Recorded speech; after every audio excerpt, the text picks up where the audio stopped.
नमस्कार दोस्तों।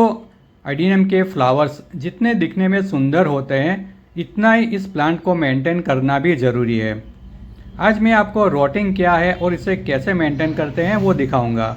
मेरे इस अरेबिकम प्लांट को देखिए, इसकी जो ब्रांचेस है वो सड़ गई थी, रॉट हो गई थी। तो मैंने जो भाग रॉट हो गई थी उसे कट कर दिया था और वहीं से नए शूट्स निकलने लगे हैं, कुछ इस तरह से।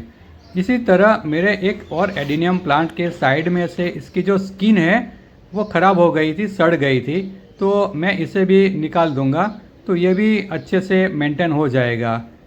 लेकिन दोस्तों, आज सुबह मैं जब पानी डाल रहा था अपने पौधे में तो मैंने देखा कि मेरे एक एडेनियम के प्लांट में इसका जो बॉटम है, इसकी स्किन थोड़ी सी ब्राउनिश हो गई थी। तो मैंने इसे उंगली से प्रेस किया, इसके रूट्स को, उसके बॉटम को, तो प्रेस होने लगा। तो मुझे लगा कि इसमें कुछ ना कुछ तो प्रॉब्लम है। अगर आपके एडेनियम प्लांट में भी ऐसा ही कुछ दिखे तो आपको समय नहीं गंवाना है, इसे तुरंत ही अपने पॉट में से बाहर निकाल लेना है और बाहर निकाल के इसे अच्छे से वॉश करके देख लेना है कि क्या प्रॉब्लम है। मैंने जब मेरे एडेनियम प्लांट को निकाला और वॉश किया तो मैंने देखा कि इसका जो 30 से 40% है वो रॉटेड हो गया था, यानी कि वो सड़ गया था। अगर इसे मैं टाइमली बाहर नहीं निकालता तो शायद ये पूरा पौधा मर ही जाता। तो आपको ऐसा एक शार्प कटर ले लेना है और जो भी रॉटेड पोर्शन है, यानी कि जो ब्लैक पोर्शन है, इसे निकाल लेना है। आप इसकी जगह नाइफ का भी यूज़ कर सकते हैं।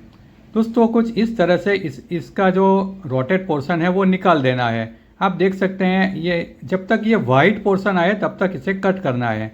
मैं आपको ये, वैसे तो इस रोटेड पोर्शन को निकालने में मुझे आधा घंटा लग गया था, लेकिन मैं आपको फास्ट फॉरवर्ड करके दिखा देता हूँ कि मैंने कैसे ये ब्राउनिश जो पोर्शन है वो निकाल लिया है।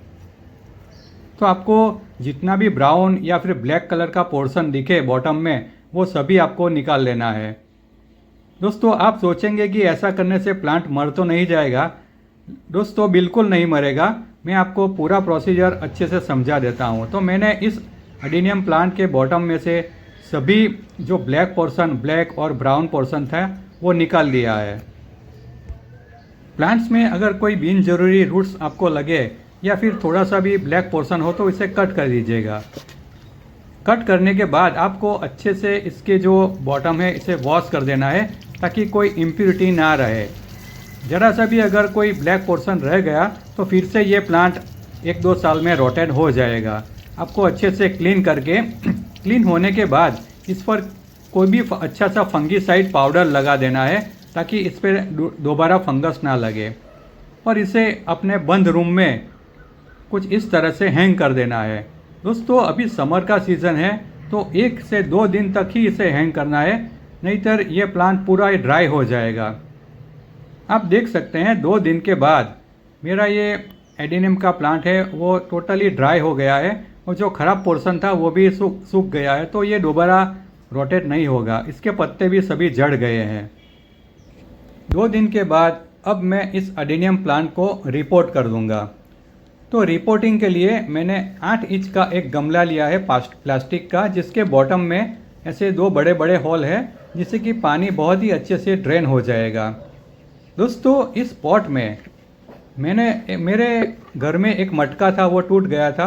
तो इसका जो मटेरियल है वो मैंने इस होल पर रख दिया है ताकि पानी जो होल है इसमें मिट्टी फंस ना जाए और ब्लॉकेज ना हो जाए। इसके ऊपर कुछ ऐसे बड़े बड़े स्टोन रख दिए हैं।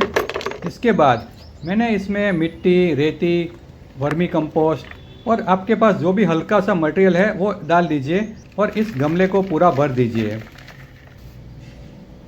मैंने कुछ उस पर रेत भी डाल दी है, जो बालू रेत आती है वो। इसके बाद मैंने एक स्टोन रख दिया, इसके ऊपर मैंने कुछ इस तरह से एडेनियम प्लांट को सेंटर कर दिया। इसके बाद हमें इस एडेनियम प्लांट को पूरा भर देना है, इस पॉट को पूरा भर देना है। अभी बहुत ही गर्मी है, तो एक बार जब आपका पॉट भर जाए और अच्छे से पानी डालने के बाद इसे 3 से 4 दिन तक छांव में रखिए, डायरेक्ट सनलाइट में ना रखिए। 3 से 4 दिन के बाद आप इसे धूप में रख सकते हैं। तो दोस्तों इस तरह से अगर आपके अडेनियम प्लांट का जो बॉटम है या फिर इसका जो रूट है वो रॉटेड हो गया हो तो इसे इस प्रोसीजर से अच्छे से मेंटेन कीजिए और अपने फ्लावर को एंजॉय कीजिए।